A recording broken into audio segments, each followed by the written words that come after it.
The UK seems to have just crushed one of China's more unusual tactics, used to sell more steel to the UK. To do it, the UK government is taking control of a factory from its Chinese owner. It's the last factory on British soil that makes steel from scratch. British politicians say the factory's Chinese owner intends to shut down the facility, meaning the UK would be forced to import steel from China. The shift would help China solve one of its big problems, oversupply of steel. NTD's international correspondent Malcolm Hudson has more from London. Britain is expressing confidence that it can secure enough raw materials to keep the UK's last remaining maker of virgin steel open. This comes after the government last Saturday took operational control of the Scunthorpe Steelworks from the Chinese firm that owns it. Deputy Prime Minister Angela Rayner says the government has paid for the raw materials, such as coking coal and iron ore, to keep the plant's furnaces burning. And that was really important for the future of British Steel, and the government stepped in and took the action that was necessary. Yes, there's more that we need to do over the next coming months and years, but this was a crucial step forward for British Steel in the UK. Scunthorpe is run by British Steel, which itself was bought by the Chinese conglomerate Jingye Group in 2020. If the site fails to get materials, it risks irreparable damage to the plant's systems. Ministers passed an emergency law on Saturday to take control of the plant from Jingye.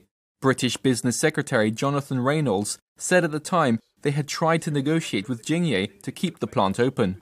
But over the last few days, it became clear that the intention of Jingye was to refuse to purchase sufficient raw materials to keep the blast furnaces running.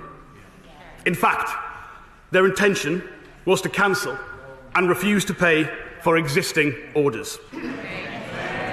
The company would therefore have irrevocably and unilaterally closed down primary steelmaking at British Steel. He said Jingye had rejected the government's funding proposals and even demanded twice as much money without any commitment to keep the site running. Chair of the Business and Trade Committee, Liam Byrne, said Jingye was not acting in good faith. It is clear that Jingye was about to move primary steelmaking capability from Scunthorpe back to China and merely use the downstream mills in Scunthorpe. That may have been good for China's economic security, but it is not good for Britain's national security. The Scottish Nationalist Party's Westminster leader, Stephen Flynn, made a comparison between Scunthorpe and the now closed Grangemouth oil refinery in Scotland. We have a Chinese company in Scunthorpe saying that there's losses of around £700,000. We have a Chinese company at Grangemouth saying losses of around £500,000. All of us need to be conscious of those comparisons. Former Conservative Party leader Ian Duncan Smith said that by pushing to shut down Scunthorpe, Jingye knew the UK would have to buy Chinese steel.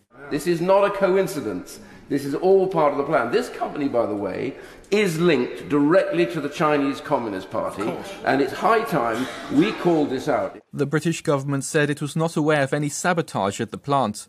A spokesperson insisted that officials will take a strategic approach to China when it comes to critical national infrastructure, and said investments will be rooted in the UK's national interest. A spokesperson for Prime Minister Keir Starmer said 2 shipments containing iron ore, pellets and coking coal had docked at a local port, with a third on its way.